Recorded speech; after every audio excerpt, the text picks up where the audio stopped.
Well, hello again. Welcome. Welcome into 101.7 FM and 710 KEEL. Welcome into another edition of Strategies for Living. I'm marriage and family therapist David McMillan, and there she is, grinning like a Chessy cat. Hello, everybody. LPC Carla McCormick. How important are relationships? It's all about relationships. They are the most important. I think so. And do you know what I recognized yesterday? I got so excited that you were back. Aw, thank you. I didn't introduce Ruben last night. Did you catch that? I didn't even notice. I talked to you. Right, yeah. And I acted like, well, everybody's going to know who that voice is, and many people do. Sure, a few. Yeah. A few, but I didn't welcome you as I usually do. So Well, I'm that's sorry for that. We were both excited that Carla was back. So Oh, word is on it. guys, y'all Yeah. are making me blush. So I'm about to do it again. Let me not do this again. Sure, all right. I'm introducing formally our ace producer, the ace of the airways, the guy that keeps us flying high, low, and in between. He is Rapid Ruben Wright. Good evening, everyone. He's our favorite. Now it feels normal. See, I knew something was off last night. I just knew it. We are going to talk about relationships. In fact, a couple of nights this week. We're going to start tonight with one of the keys. There's three big keys to good relationships. We're going to talk about the first one this evening, and 2 and 3, hopefully on Thursday. We're going to have a guest tomorrow night. Cool. I like this. But the first key to good relationships is to be fair to yourself. The second one is to be able to recognize those voices from the past. We all have them. The third is to recognize that relationships are systems and to begin to see relationships as systems. But it's so important, you know, what's the primary relationship we all have?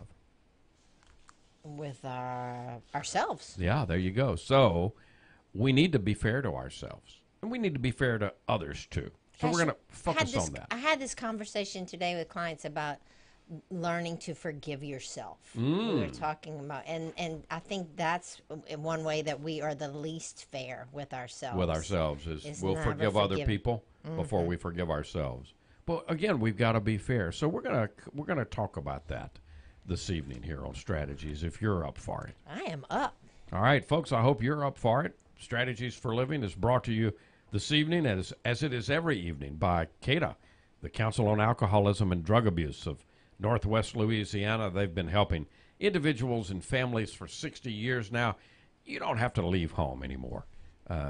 Check out CADA, CADANWLA.org.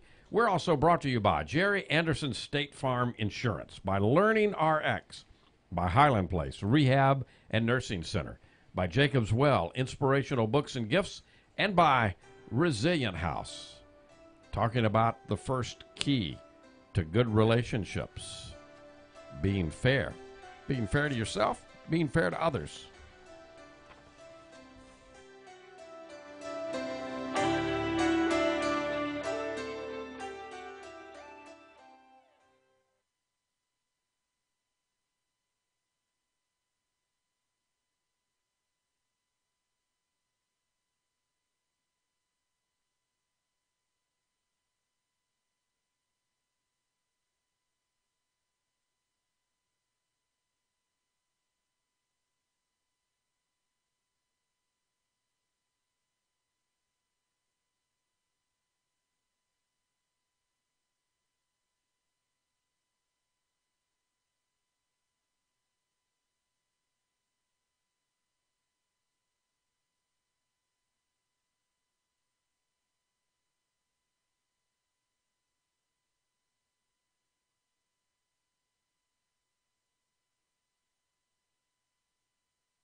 Oh, E.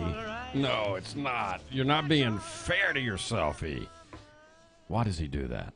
Welcome back. Welcome back into Strategies for Living, 1017 FM and 710 KEEL. Welcome back into Strategies for Living.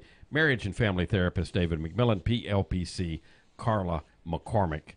And we are talking about keys to good relationships and being fair to yourself and to others. As you astutely pointed out, Carla, the main relationship that we all have is the relationship that we have with ourselves, right?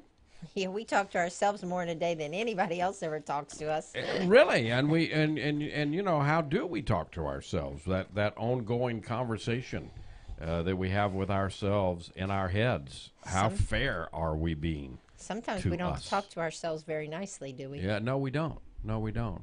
So, one of the first things that we have to, deal with is assertiveness. What exactly is this thing called assertiveness? It's kind of somewhere in the middle between aggressive and passive, right? Yeah.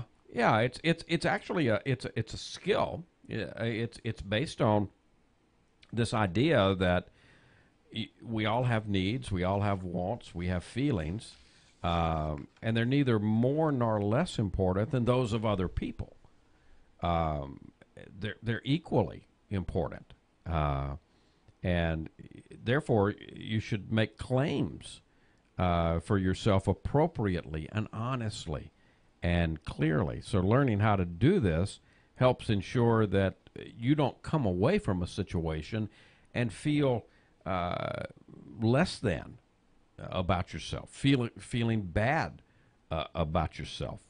And the alternatives to this is either being on one end of the spectrum extremely passive and, just, okay, I'll go along with whatever. And like E. That's all right, Mama.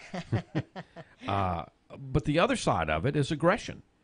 And so the passive approach is, you're either going to fail to get what you're due, or you could find yourself becoming very, very manipulative.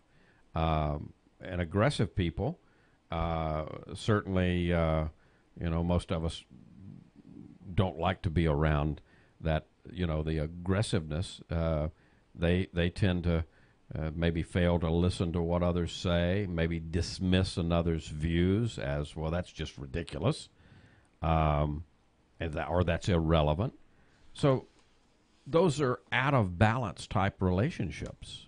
But we want to get in the middle.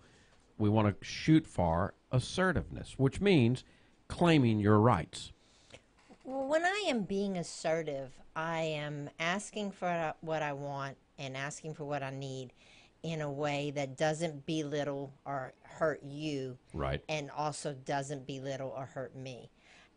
And I think sometimes people get confused with, if I'm passive and just letting things go, that's being kind, or that's being agreeable, or that's being, I may see it that way. Well, what about kindness? Again, am I including myself in the equation? We'll talk Thursday about relationships as systems. Relationships are systems. Right. We'll also talk about hearing the voices from the past. There's some relationships to that here. But again, the key today is that you are as important as everybody else. So are you kind to yourself? Well, and I will tell you, sometimes as women and sometimes in different aspects of faith, you are taught to put everyone else above yourself. Right. And, that goes back to the old adage of, if I can't be filled up and I don't stay filled up, what do I have to give? Right. And I don't have anything to give. I can't give you what I don't have. If my basket is empty. Right. Yeah. If you're carrying around a basket of apples and Carla, please, I need an apple, but you have no apples in your basket, you can't, no matter how much you want to. And we're going to both be hungry. Yeah. Yeah. So again, sometimes we may be wrongly taught that it's a selfish act to put yourself first, but even the master teacher Jesus, what did he say when asked, what are the greatest commandments? Well, love God and love your neighbor as you love yourself. Yes. And I think I'm not picking on any one denomination here. I think in the whole of Christianity, we do a pretty good job with about 2/3 of that great teaching that Jesus put forth. I mean, we really emphasize loving God. Yes. We do a pretty good job of that in most of our Christian churches. We do a pretty doggone good job of focusing on, loving our neighbor. Yes. But do we really do a good job focusing and teaching how to love yourself? I don't think so, because and I'm going to go back to, being taught that that's selfish. Yeah. And this underlying current of loving yourself and asking for what you need is somehow seen as being, self-centered and selfish. Yeah. But see, each one of us are entitled. Each one of us are entitled to our own feelings and opinions. Now, other people may want you to feel and think differently, and oftentimes they do, but that's their problem. It's not yours. If you value yourself, if you trust your own feelings, you'll be able to express yourself to others very effectively. There are some basic assertive rights that we all have. So one of them is I have the right to say I don't know when I don't know. I have the right to say no. There you go. Yeah. No, I don't want to do that. I don't no, want to do thank that. you. Yeah. I have the right to have an opinion, and I have a right to express that opinion. Now, I need to do that appropriately, but I have that right. Well, and I have a right to make decisions and to deal with the consequences myself. Yes, definitely. I don't need you to soften the consequences. I don't need you to take away the consequences. Let me deal with my decisions and my consequences. So I'm not supposed to rescue you. Do not rescue me. I have the right to have my feelings, and I have a right to express those feelings. I have a right to change my mind. Ooh. Okay, women out there. But men do that too. Yes, see? everyone does that. I have the right. It's my time, so I have the right to decide how I'm going to spend my time. Yes, and you have the right to make mistakes. Definitely. So those are some of your basic assertive rights, and the whole thing is a balancing act. If you stop and think about this, these assertiveness skills can be seen as providing some very, very important kinds of balance. It's the balance between, we've already talked about, aggression on one end and passivity on the other. Again, where we want to go is we want to go right in the middle. We want to be balanced. The balance between yourself and others. Again, there's problems on either end of the spectrum. If I'm totally 100% always 100% of the time thinking of myself, I'm probably narcissistic. But on the other end, which means I'm personality disordered, on the other end, if I'm always thinking of others, I'm probably neurotic. Yeah. Either way, it's not good. It's not good either way. And then the other balance is between reflecting and reacting. And of course, you and I have talked about that. I would even say I would replace reflective with creative. Yeah. But again, it's all a balancing act. This assertiveness thing is doing a balancing act, first and foremost, between aggression and passivity, because they both of those are two extremes. They reflect two extremes, neither of which is really good for any kind of relationship, especially the relationship with myself, right? Well, right. Well, I mean, if you're constantly passive, I think probably, and you're on that side of the scale, you hurt yourself oftentimes more than you hurt others. And if you're overly aggressive, it seems like you hurt others maybe more than yourself, but eventually people will avoid you and will retreat. So, you also are hurting yourself and damaging relationships. Who wants to be in a relationship with either of those personalities? People who always say yes and never voice their opinion, or someone who is loud and boisterous and only values their own opinion and doesn't value what you have to say. Absolutely. I think, I believe. What do you think? How could we work this out? Those are all phrases that you might hear a lot with in that if you're achieving balance. The assertive person uses the word I.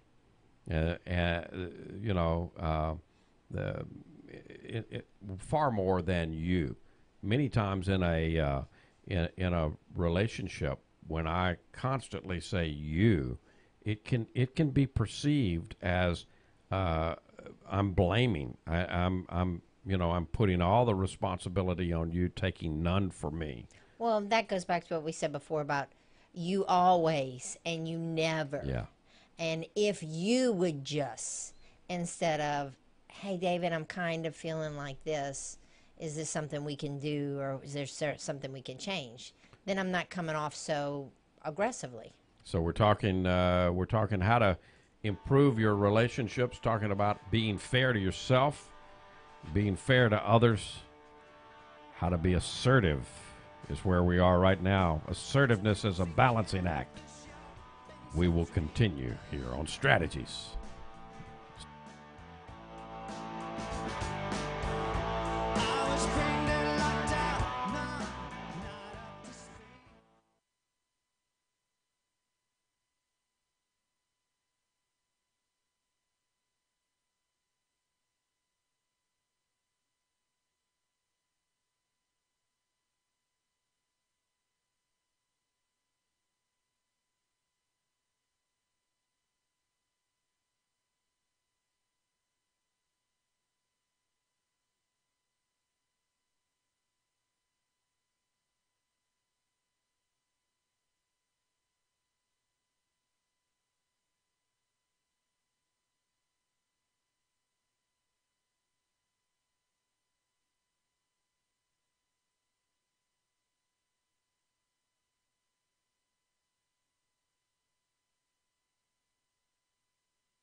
Welcome back.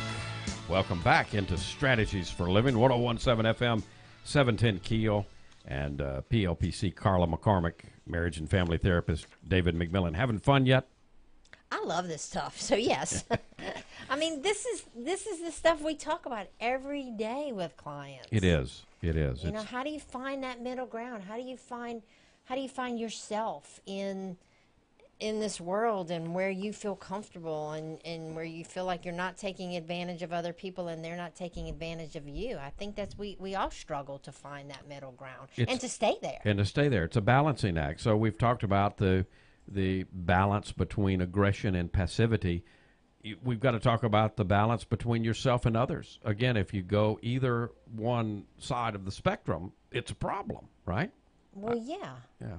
I mean, you've got to find a way to figure out who you are in this world, and remember the movie, what was it, Runaway Bride, with her Pretty Woman. yeah. Julia Roberts. I do. Julia Roberts. Julia Roberts. Thank Okay, you. and you remember she Isn't he a great producer? Thank you, Ruben. She dated all those guys, and whoever she was with, she would eat her eggs the way that they ate their eggs, right? You remember that? I remember, yeah. And then so in the end, when she's by herself, she doesn't even know how she likes her eggs, because she's, she's just like, sure, you like your scrambled, you like your poached. So she had to figure out who she was, and I think that's a pretty good metaphor for the journey that we are on sometimes. I think that's an excellent metaphor. We all, you have your right. You have a basic right to your feelings, your opinions. They're just as important as everybody else that you're in relationship with. So you've got to learn that, Joe. That's a great example of that movie. Now that we know it's Julia Roberts. Like Julia Roberts, yes. How did Julia Roberts like her eggs, Reuben? I don't remember. I don't remember either. I don't even remember. I just remember the metaphor that she had all of these plates in front of her, and she was trying to figure. Maybe she didn't even like eggs. Maybe she did.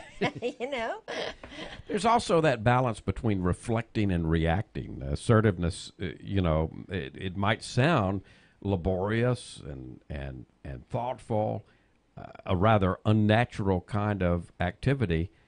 It's not so much about reflecting instead of reacting, but about finding that balance between the two.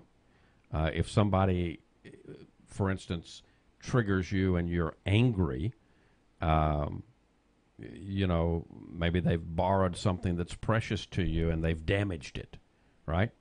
You might explode with a tirade of expletives and end up saying a lot of things before that really don't have a whole lot of bearing on the presidents. That you're a careless idiot, Right. I don't want anything more to do with you ever, and the opposite extreme might involve thinking about how upset that they must feel, So how can I get in the middle of that? How can I strike a pose in the middle of that? What's my favorite word? Empathy. Yeah. I think it takes empathy. I think, I use that example a lot about, for me to not explode, I've got to be able to put myself in your shoes. So if you back into my car tonight and we drive away, instead of me jumping out and screaming and yelling at you, you dummy, why were you on the phone and blah, blah, blah, I can take a minute, I can take a breath and go, okay, it's just a car. Yeah. And I'm sure David feels as bad about this as anyone, and we can get it fixed. We can get it fixed. But, however, it's on him. I mean, he did this. He was careless. So, his insurance company's going to have to pay. There's consequences here. Right. And he shouldn't have been on the phone. Right. Right. Well, if he was on the phone, he needs to still be able to pay attention to not run into the back of me, right? The point being is instead of reacting, you take a minute and you kind of, make a decision of how you're going to act. Right. But there are times, again, that it's a balance here, because there are times when it's important to let that anger is not a quote-unquote bad emotion, wrong emotion, even unhealthy emotion. It can out of balance, but anger has a purpose, doesn't it?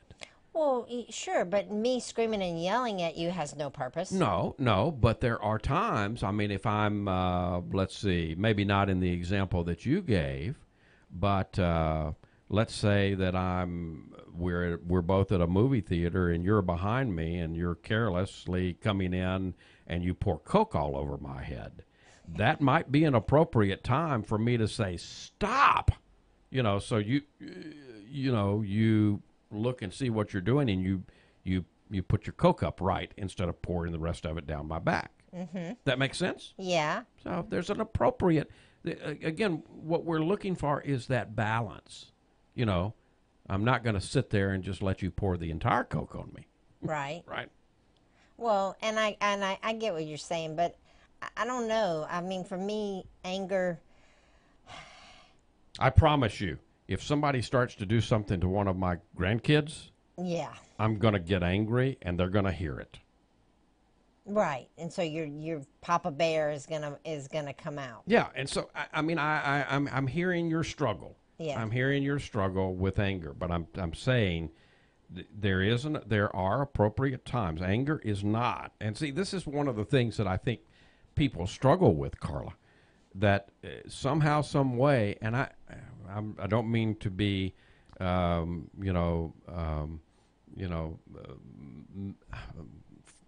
too non-politically correct here, but I think, and I think we're still doing this.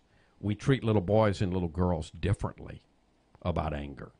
We teach boys, and have traditionally, that it's okay to let the anger go. Mm-hmm. We teach little girls, no, it's not okay to let anger go. And I don't know that that's always healthy. Again, I think the balance is the key. Well, and I guess, and I don't disagree, but I think how you let that anger go is my struggle. If that anger is screaming and yelling and pitching a big fit, that's never okay. If anger is belittling and being harsh and saying harsh words, that's not okay. But if I can say, this upset me today, and this made me really upset, David, and I don't know that I can totally agree with you there, Carla, because again, if I'm seeing one of my grandchildren, let's say, okay, bullied on the playground, I'm going to raise my voice. So what is you screaming and yelling at that other little boy or his I may not parents? be screaming and yelling at that other little boy or girl. I may be saying to their parents. The parents or somebody, help me stop this now. Yeah. Yeah. I see what you're saying, and I don't disagree. I guess. But I think we're right on one of the things that and this is why it's such a struggle. It's such a tightrope. Exactly the conversation that you and I are having right now. See, is I think you've been programmed that, okay, well, I can be angry, but David, now don't do this again. Well, and so I'm gonna disagree because what. If I've been, well, you may piss me off, but go ahead. No, but okay. But the point I've seen and I've lived and I've grown up with angry, and to me, angry is ugly, and I can be angry, and I've been really angry. So I've had to moderate my anger and learn to not be angry. And I think we're going to talk to you on Thursday when we talk about. The voices from the past. Recognizing voices from the past, because again, what I'm going to say to you, and I'm saying it not just to you, but to all of us. I'm saying it as much to me. This is a balancing act, and it's not an always or a never. Well, and also to that point, it's going to be different in different situations and different audiences. Yes. I'm not going to react the same way with my sister or brother or spouse that I will with the checker at Walmart. Yeah, there you go. So, I mean, it's going to play different for different audiences. The skills of assertiveness help you to build stamina. They help you to build the strength to stand up for yourself. And so they also strengthen your relationships because they place them on equal and robust footing. And I think that's extremely important. That, again, I said this before. You're in a relationship. You and I in a relationship. I am no more important than you. You are no more important than me. I love what you just said, that they place it on equal footing, because that is a relationship. Yes. It's you and I are we both matter, and both of our opinions matter, and we are equal in this relationship. Absolutely. I think that's like one of those eureka things that couples need to get.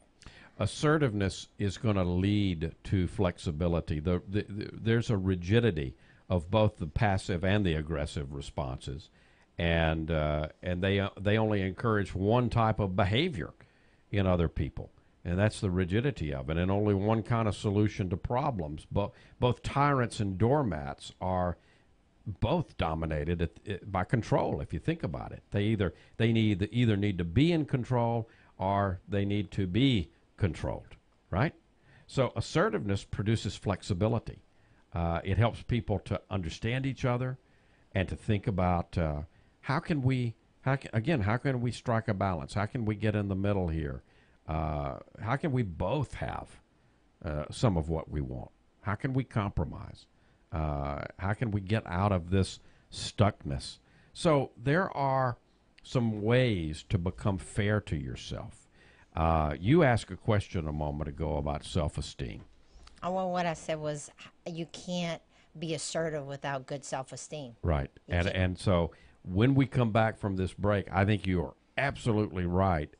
Self-esteem, confidence, there's some other things. You've got to be fair to yourself, you've got to build a framework, and there are some specific skills that you have to be willing to learn. And so when we come back, we'll talk about how to build a framework and how to learn. There's 6 specific skills that we need to talk about. Okay. All right. We are improving relationships, first and foremost, with yourself here on Strategies. We'll be back.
Welcome back. Welcome back into Strategies for Living on 101.7 FM and 710 KEEL.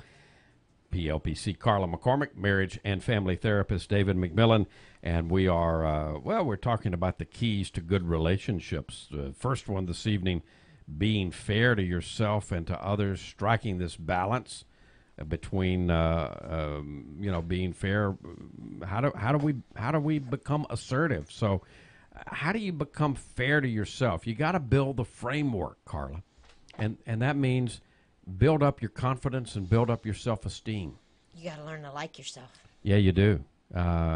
You've got to also clarify what you want, and you've got to lay claim to your rights. But if your self-esteem is low, you pointed this out, then it undermines everything. It's going to undermine you at every turn. That inner voice may produce a stream of unfair comments, that's cutting you down to size. That's the ego. That's the ego in play. Nobody wants to hear what you have to say. It doesn't matter. You're stupid. You don't matter. I'm weak. I'm a failure. Yeah. I make a fool out of myself. Idiot. I'm upsetting the apple cart. People will think I'm no damn good. They're not going to like me. They ignore me. On and on and on and on. Right. So basically, we have to address that. We have to build up our confidence and our self-esteem. There's some ways that we can do that. I mean, we'll throw out a few of them. You can make a list of your good points. We all have them. Include the things about yourself, like your appearance or a skill that you have that you've worked hard to develop, something about your personality, maybe an achievement that you're proud of. Remember, only you can know how hard these were for you. So, be fair to yourself in what you've worked for, what you've achieved. Give yourself the credit that is due. So, make a list. Make a list of your good points. I think that's an exercise that you can do that will make sense. You can keep a diary. You can for a week write down only the positive things. I heard Erin one morning this week. It's Tuesday, so I guess it was yesterday. Yeah. Talking about, challenging listeners, the morning listeners. I think it was on Facebook. Only put positive post for an hour. And, I'm not sure that it was 100% successful. But, I think it's a good start. Keep that diary for a week. Only write down the positive things, your achievements, your struggles that you've overcome, people who were friendly, helpful, or kind to you, things that you enjoyed. Look back over that diary, and add to it when you feel good, when you read it. Well, that's a gratitude journal that we talked about before. What am I Absolutely. grateful for today? And looking for those things in life, looking for the butterflies and the rainbows and the things that make you feel good. Another thing you can do is practice saying clearly what you truthfully think. Pay someone a compliment every day. Make sure your compliments are honest and they're appropriate.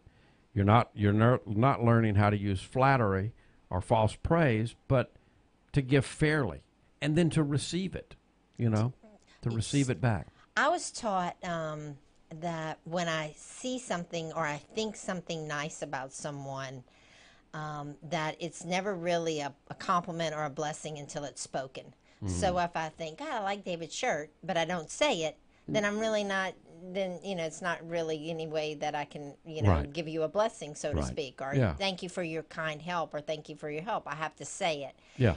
And by the same token, if someone gives me a compliment, and, oh, Carl, I like your shoes, instead of saying, oh, get these old things, I got them at Payless and they've had it on one sale, just say thank you. Yeah, thank you. I've always liked them too, and they're comfortable. Yeah, they're my favorite shoes too. Yeah. Yeah. Just say thank you, because somehow if I kind of diminish your compliment, I'm in a way diminishing you. Another part of the framework is to clarify what you want. This sounds so simple, and yet it's so important. How many of us really aren't clear about, I ask this all the time in the counseling room. Okay, well, what do you want in this situation? And it's amazing to me how many times people are bumfuzzled by that. I don't know You what I know, want. I really don't know. I don't know what I want. And so, how can we know? It's remember going to the amusement, but remember as a kid going to Six Flags and the maps that were all over. You are here. Yes. You know, and so I'm in Frontierland, but I want to get to Tomorrowland, right? Right. So you know, you've got to know where you want to go and where you are. You need that map. You need those 2 points. Well, how do you make a map for yourself? What do you want? When do you want it? Well, you have to spend some time thinking about it, Yeah. but you have to believe that you deserve it. I mean, Absolutely, yeah. people say, "I just want to be happy." Well, what is happy? What does that mean to you? Yeah, because your happy is not going to be the same as my happy. And then another part of the framework is then lay claim to your rights. Assertiveness requires that you truly believe that you have the same rights, equal rights, with others, to have your interest and your views respected. So, you know, now there are some specific skills that I think foster this, and one is listening. Yes. Yeah, it's listening to others. It is using the unselfish I. You know, think about the behavior of aggressive people who make those blustering demands and without having any idea what others think. So instead of succeeding in the attempt to dominate others, those people often put themselves in actually a weaker and more vulnerable position, and they fail to listen. So we've got to listen. We've got to listen to others. Well, you've got to listen just for the act of listening, not for what I'm going to reply. Yeah. You know, not listening to reply, listening just to listen, to hear. Yeah. Some of the things that you can do for good listening is make eye contact with the person. Give an aha every now and again. Give some feedback. Reflect or repeat a few words. You know, if you tell me how tired you were, okay, well, yeah, I get you. Yeah, you were tired. You know, reflect that back to you. Summarize what, you know, along the way, what I've understood you to say, and then check it out. Am I getting it? I'm smiling right now because I'm remembering the article by Celeste Headley that said the best way to be a good listener is to just really listen. Yeah, You know, yeah. there all of these things and all these tips about being a good listener. There's a fine, but the reality is all I have to do to be a good listener is to just Is to really just listen. Yeah, use two ears, one mouth. Do twice as much listening as you do talking. Yep, that's Sister Ann Carolyn. Use the unselfish I, saying, "I want to go home at 5 tonight." It's being fair to yourself. Yeah, if that's what you want. It's not being selfish. It's saying, "This is what I want." It's only fair to express yourself clearly, especially when you want something. Don't beat around the bush. There's no need to do that. Or to be vague or coy or embarrassed. You have as much right as anyone else to say, "This is what I want." Well, and this is what I need, because how often do people beat around the bush waiting for the other person to guess what they want or need, and then when I guess wrong or we guess wrong, the person is upset. Right. So ask for what you want. Ask for what you need. Stick to the important points along the way.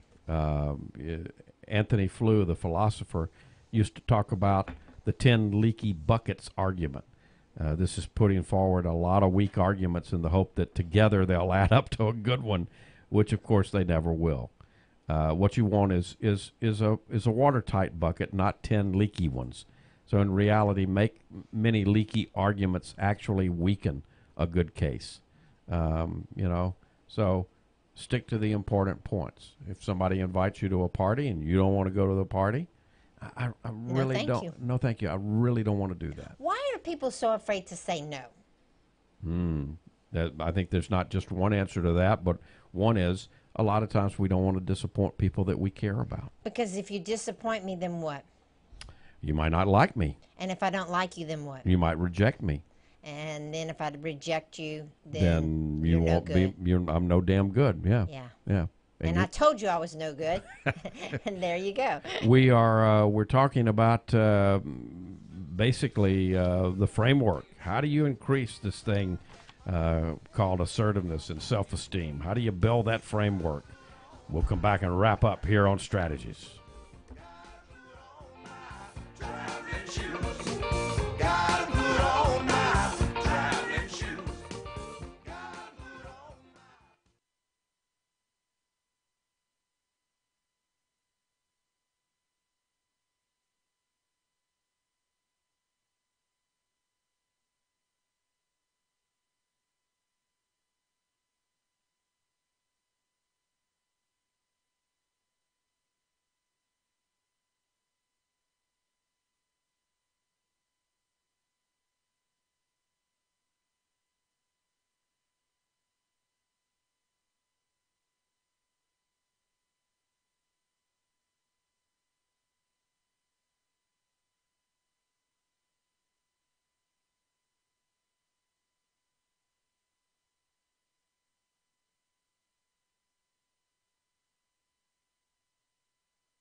Welcome back.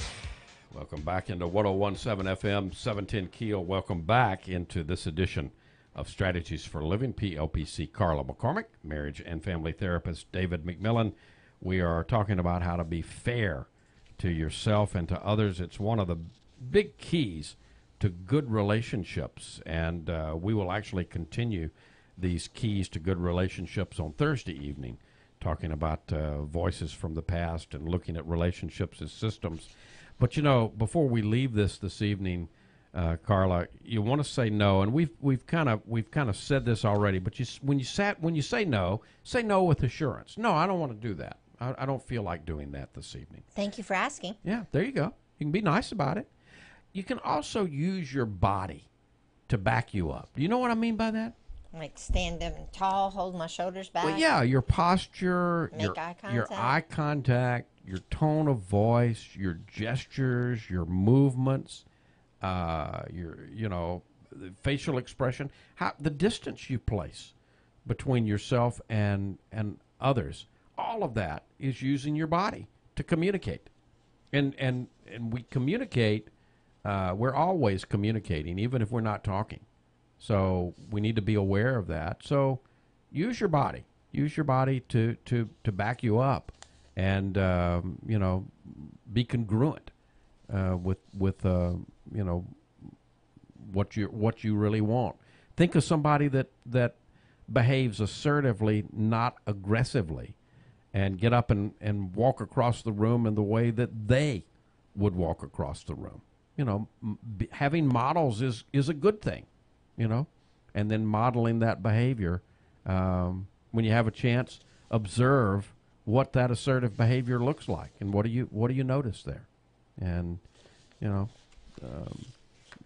practice. Well, and I think for me is paying attention to if you're with someone who's assertive and they just say, thanks for the invite, but I don't think I can make it tonight, and I just go, oh, okay, and move on.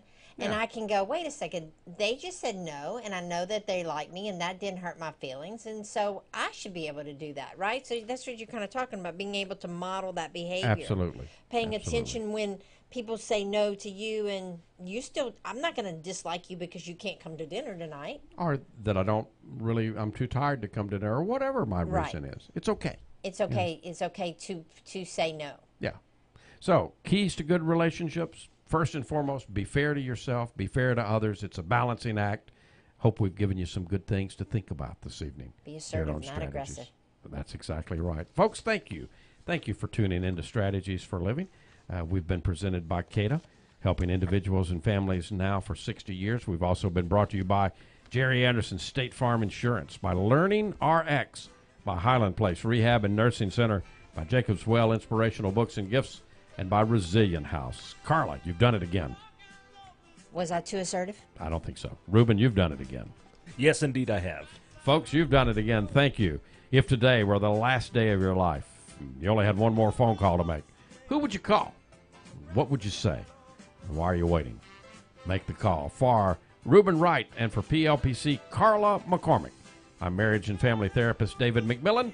See you next time on Strategies for Living.